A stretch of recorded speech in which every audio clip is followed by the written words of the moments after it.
Salut à tous, bienvenue donc sur ma chaîne Thierry Henry. Aujourd'hui donc je vais te parler d'immobilier parce qu'on m'a posé une question dernièrement, savoir est-ce qu'il fallait donc faire une formation d'agent immobilier pour réussir dans l'immobilier.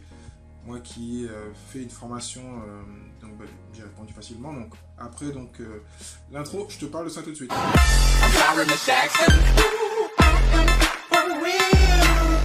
Donc comme je te dis la réponse a été très simple. Faut surtout pas faire la formation d'agent immobilier. Si tu veux devenir agent, ok, mais ça veut bien dire ce que ça veut dire. Agent immobilier, c'est pour devenir agent immobilier, donc c'est vendre des biens immobiliers ou précisément être directeur d'agence. Moi, c'est ce que j'étais. J'étais franchisé d'un réseau qui était 3e, 4e en France. J'ai payé 26 000 euros, donc le droit d'entrée et la formation. Donc 26 000 euros, je sais pas, si tu vois, c'est une somme. Bon, c'est un ensemble, c'est pour si j'ai avoir le droit à un secteur. Mais réellement, apprendre à faire des compromis, aucun intérêt pour toi, par exemple. Tout ce qui est, en fin de compte, quasiment le tronc commun n'a aucun sens. C'est pour devenir vendeur, vendre des biens, gérer une agence. Toi, c'est pas ça. Tu vas juste apprendre à devenir investisseur. Devenir investisseur, c'est 10 à 15 fois moins cher. Les formations en général sont entre 500 et 1000 euros. Bah, si tu veux juste avoir une vingtaine de biens dans 10 ans ou avoir une trentaine de biens, tu prends une formation à 500 000 euros et c'est fini. Tu auras appris des bases. Tu peux prendre des bouquins, apprendre sur le tas, mais mettre 20 000 euros, voilà. Tu vois. Donc, agent immobilier, c'est une profession. Moi, en plus, j'étais directeur d'agence, différent. Donc, après, les formations pour devenir agent sont peut-être moins chères dans les différentes écoles, mais tu vas prendre un an de ta vie pour apprendre des choses. Mais pose-toi la question, est-ce que donc, tous les agents immobiliers sont investisseurs? Non. Certains deviennent marchands de biens, ça arrive, mais pas tant que ça. Si tu fais les calculs, il y a environ une vingtaine, 20 000 agences, si je ne me trompe pas, 14 000, 20 000 agences en France. Donc, dedans, il y a des employés. Après, je n'ai pas le nom précis. Mais tu te fais le calcul, la plupart sont juste des vendeurs. Ils font ça marrant, des fois, et après ils changent de métier, ils vont dans la vente, parce que même moi aussi j'ai fait ça avant l'immobilier, je fais de la vente dans le multimédia. Ensuite, j'ai fait d'autres professions, donc même actuellement j'ai une activité qu'on appelle le freelance biz développement, où je fais de la prospection dans B2B pour des sociétés. Voilà, c'est une compétence de vendeur et de connaissance un peu immobilière.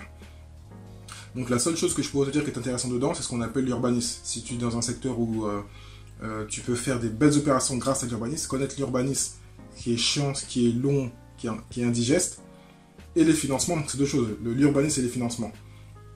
Donc si tu sais connaître une partie où tu peux donc construire et tu sais que le PLU va changer, tu vas acheter un bien pas très cher et grâce au changement du PLU, donc tu vas pouvoir grandir, faire 1 ou 2 étages ou couper un morceau de terrain, des choses qui sont intéressantes. Mais ça, tu peux l'apprendre d'une formation classique ou l'apprendre pour toi-même. Tu prends un PLU d'une ville, tu apprends à lire, c'est un peu indigeste.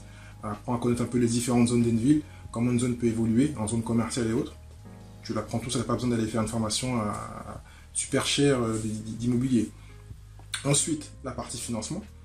Donc, dans tous les cas, c'est ce jeu, tu peux te faire aider. Hein. Quand tu es bon, et ce que je dis dans un article, tu n'as pas besoin en fin de compte de connaître tout. Si tu as les bons interlocuteurs, donc l'agent immobilier et le notaire, ils vont faire le travail pour toi. C'est bien de savoir ce qu'ils disent, parce que s'ils parlent entre eux et que tu ne comprends pas les termes, c'est un peu chiant. Donc c'est plus connaître les termes. Donc ça, il y a des bouquins pour ça, ou des formations, je te mettrai un lien en dessous. Et une autre chose, c'est le financement. Pour ça, je te dirais toujours d'aller voir un courtier. Mais si tu sais donc monter tes financements, enfin, connaître un peu le financement, comment tu peux gagner 1 euro, 2 euros par là, parce que comme on parle de gros montants d'investissement à 100 000, 200 000 euros, il est vrai que si tu sais gagner 0,5 ou 1%, c'est énorme. Donc il est vrai que c'est des choses qui sont importantes, mais ça tu peux l'apprendre, prendre ton temps, te mettre en partenariat. Donc comme j'ai dit, quand on fait de l'immobilier, il faut des partenaires, 3 partenaires pour moi, donc c'est l'agent immobilier, surtout si tu te connais bien, si c'est ce que tu veux, et si tu fais une affaire, il sent que tu es un vrai investisseur, tu vas lui apporter 2-3 affaires par an, il sera content, c'est mieux que rien. Donc il suffit qu'il ait 10 personnes comme toi, il fait son chiffre d'affaires, il fait 30 ventes dans l'année, c'est pas si mal, en tant qu'agent, pas en tant qu'agence immobilière, mais en tant qu'agent, plus les ventes qu'il fera lui-même. Le notaire, qui sont des fois un peu compliqués, un peu prétentieux moi je trouve, mais bon ça c'est personnel. J'ai trouvé des fois rencontré des bons notaires qui donnent des bonnes infos, ou des clercs qu'on appelle qui donnent des bonnes infos. Et en plus des fois quand on est en province ils ont des bonnes affaires aussi, ils sont un agent immobilier, hein. Et le courtier, donc l'agent immobilier, le notaire et le courtier. Quant à ça, tu es tranquille. Voilà. Réellement, tu sais que tu as des partenaires, tu as un vrai investisseur et tu peux aller tranquille, tu les appelles, ils font le travail pour toi, ils savent très bien que tu vas leur faire gagner leur vie. Voilà.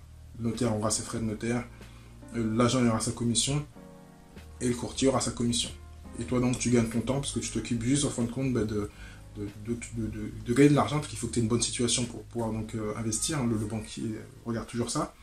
Et donc, et te rendre disponible quand l'agent immobilier t'appelle, ou toi, de ton côté, chercher les bonnes affaires, ou gérer tes biens, installer des biens. Enfin, voilà.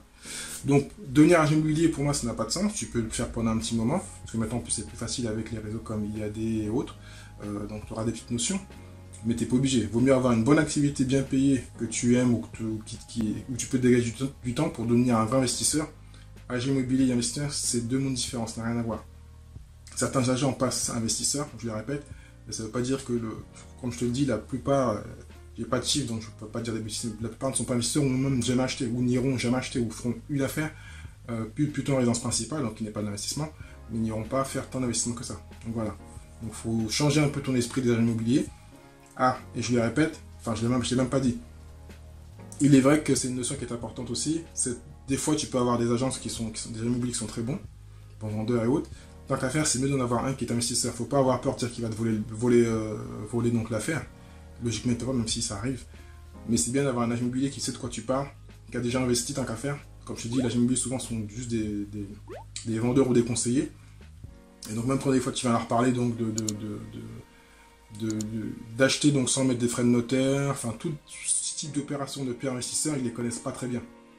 Voilà. Et même moi, quand j'ai payé mes 26 000 € pour la formation, j'ai appris beaucoup de choses grâce à des investisseurs qui avaient 20 à 30 biens, et c'est eux qui m'ont appris les choses. Et moi, je les connaissais pas. Et pourtant, je lis, je connais des choses, mais et donc c'est grâce à la relation que j'ai avec les investisseurs qui m'ont appris des choses. Donc c'est bien d'avoir un agent qui a un peu de bouteille et qui connaît en fin de compte, qui connaît certains termes, certaines notions et qui a déjà investi, qui peut aussi t'aider. Voilà. Donc tu sais tout, pas la peine de te prendre la tête à dire ah, il faut que je devienne agent immobilier, c'est une profession, ça se trouve que tu vas pas aimer la partie agent immobilier, prospecter et autres. Donc voilà. N'hésite pas donc à commenter, à partager, et je te mets un lien donc, sur 2 formations dans l'immobilier si tu es intéressé. C'est quand même bien de se former, il y en a qui vont comme ça, vie en tête, sans se former. Il vaut mieux se former pour éviter de perdre de l'argent et de faire des bêtises. Voilà. Je te dis à très bientôt sur la chaîne. Ciao, ciao.